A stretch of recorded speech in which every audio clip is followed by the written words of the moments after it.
What is up, YouTube? What is up, family? We have another video to check out. We got the European Union. How it was built. The summary on a single map.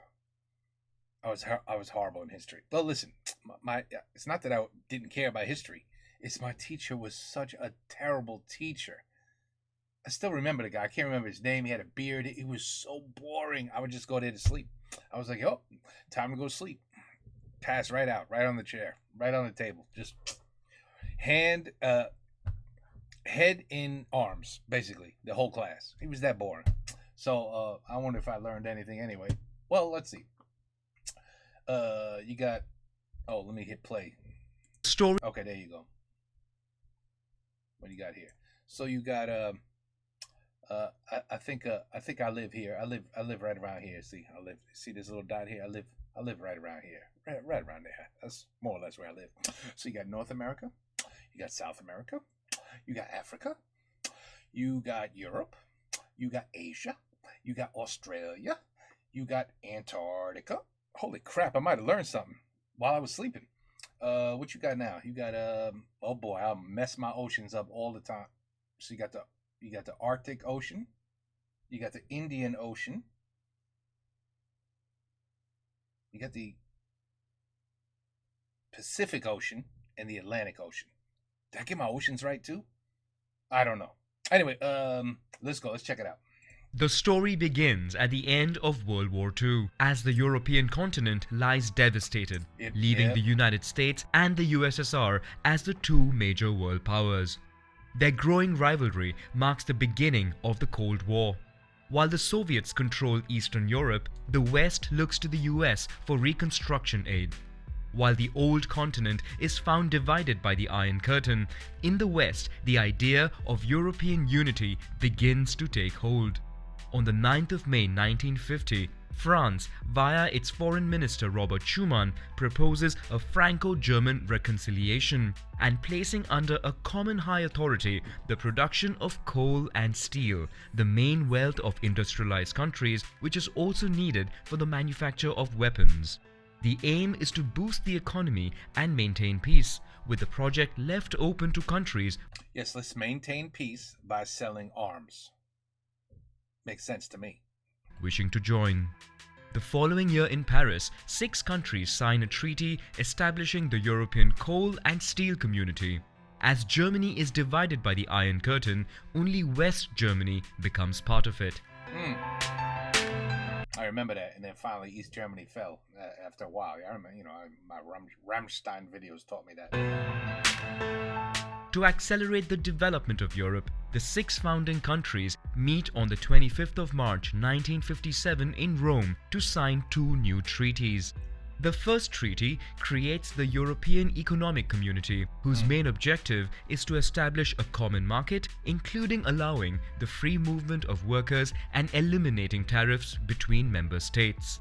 The treaty also defines common policies on transport, trade, and agriculture. The Common Agricultural Policy, among other goals, aims to increase agricultural productivity, offer reasonable prices, and ensure a fair standard of living for farmers. The second treaty establishes the European Atomic Energy Community, coordinating civilian nuclear research programs. The Treaties of Rome enter into force in 1958, but it would take several years for its policies to be implemented. Many countries asked to join the communities, including the United Kingdom, but France, under the leadership of Charles de Gaulle, vetoes the accession request, considering the UK as too close of an ally to the United States. Oh, really? Wow. Aren't we an ally of France, even in 1963? I thought we've always been friends with France. Was France ever an enemy of the United States? Maybe I slept through that part of the class. The institutions of the 3 communities are merged to enable more efficient functioning. There is now a single commission composed of commissioners chosen by the heads of state. Its role is to propose European laws in the common interest of its members. There is the Council, made up of ministers of the member states, and whose role it is to approve, modify, or reject the proposals of... This guy Indian? Who's talking?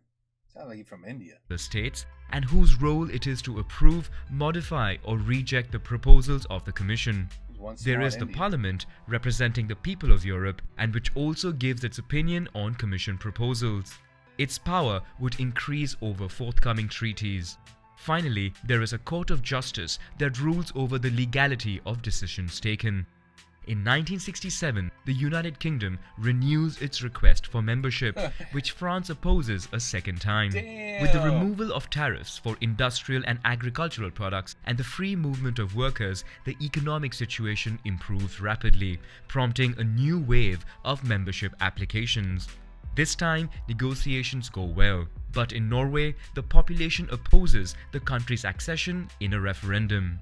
In 1973, Ireland, the United Kingdom, and Denmark joined the community. Oh, France finally said, them again? All right, fine. You could join. You can, United Kingdom, you could join. All right, just join. Fine. Damn, we're going to keep asking. Just join. Fine. In Paris, the heads of state and government come to an agreement to create the European Council. Leaders would meet at least 3 times a year to together define the broad guidelines of the community. South of the continent, after the end of dictatorships in Portugal, Greece, and Spain, the 3 countries request membership of the community. In 1979, for the first time, members of the European Parliament are elected by universal suffrage. In 1981, Greece joins the community, while the following year, Greenland, which receives more autonomy from Denmark, chooses to leave the community after a referendum. In 1984, the United Kingdom under Margaret Thatcher says it does not benefit enough from the Common Agricultural Policy, which then represented 80% of EU spending. The country negotiates to obtain a reduction in its contribution to the community's budget. In 1986, Spain and Portugal joined the community. 12 member states and the European Commission give a boost to the internal market by signing the Single European Act. In addition to eliminating custom fees, the goal is to remove all obstacles to the free movement of people, goods, capital, and services. It is the Single Market project to be completed by 1993. After the fall of the Berlin Wall, Germany is reunified. In the east, the USSR can no longer contain revolts and collapses, opening up new horizons for the community, which is... yeah,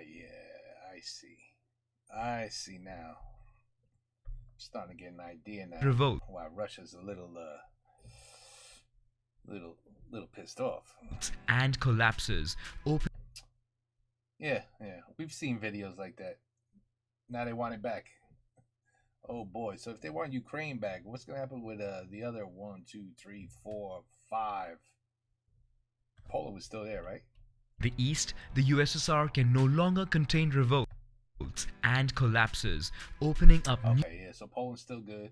Yeah. So I can see 4 countries that might have a problem if Russia beats Ukraine. Maybe, you never know. New horizons for the community, which establishes contacts with the countries of Eastern Europe. On 7th of February 1992, European heads of state signed the Maastricht Treaty. The European Union is created and gets new powers. The treaty envisages an economic union and the future creation of a common European currency. All countries ratify the treaty, including Denmark, where 2 referendums and negotiations to be exempted from the common currency are required. A new wave of countries request membership to the Union, but Switzerland and then Norway oppose potential candidacy via referendums. On the other hand, in Austria, Sweden and Finland, negotiations succeed, and in 1995, the EU grows to 15 members. It's growing. It's definitely growing. Definitely getting big. Signed in Schengen, Luxembourg, is gradually introduced from 1995. Its objective is to abolish border controls and therefore have total freedom of movement within the European Union. The agreement is incorporated into the European Union through the Treaty of Amsterdam. In addition, the Common Currency project advances, which would be called the Euro. However, the United Kingdom, Sweden, and Denmark do not want it. The remaining member countries set up the European Central Bank. The euro was officially launched on the market in 1999, although the currency would be put into circulation only from the 1st of January 2002. As negotiations take place to enlarge the union, heads of state meet in Nice to try and improve the structure of the union. The outcome of the Treaty of Nice is considered mixed. 2 referendums are needed in Ireland for it to come into force. On the 1st of May 2004, 10 new countries are included in the European Union. All new members joined the Schengen area with the exception of Cyprus, as part of the island is controlled by the Turkish army since 1974. After the half-failure of the Treaty of Nice, the 25 heads of state meet in Rome to again try to streamline the functioning of the European Union. This time, they aim to create a constitutional treaty that would replace all existing treaties with a single text. This sparks heated debate across Europe. Fearing an overly powerful European Union at the expense of national sovereignty, the French and Dutch populations oppose the treaty via referendums. This triggers a period of reflection and in-depth consultation within member states. On January 1, 2007, Romania and Bulgaria joined the European Union. The same year, 27 heads of state signed the Treaty of Lisbon, which aims to strengthen and improve the functioning of the EU after enlargement. Notably, it is agreed that the EU's role is to promote peace, support sustainable development, fight against social exclusion and discrimination, and safeguard cultural heritage. The treaty is ratified by all states but Ireland, which holds a referendum and rejects it. Yet again, more negotiations and a second referendum would be needed in Ireland for it to take effect. The global economic and financial crisis has repercussions on the Eurozone, which enters a recession. After the rout of major European banks, many countries find themselves in difficulty. In particular, Greece, part of whose public debt has been kept hidden with the help of consultants from the Goldman Sachs Bank. The country is forced to ask for financial aid from the Eurozone and the IMF, in exchange for which it must implement austerity measures. Ireland, coming to the aid of its banks, also sees its public debt explode. But the country does not want to ask for aid from the Eurozone, fearing it may in return be forced to raise its low corporate tax rates.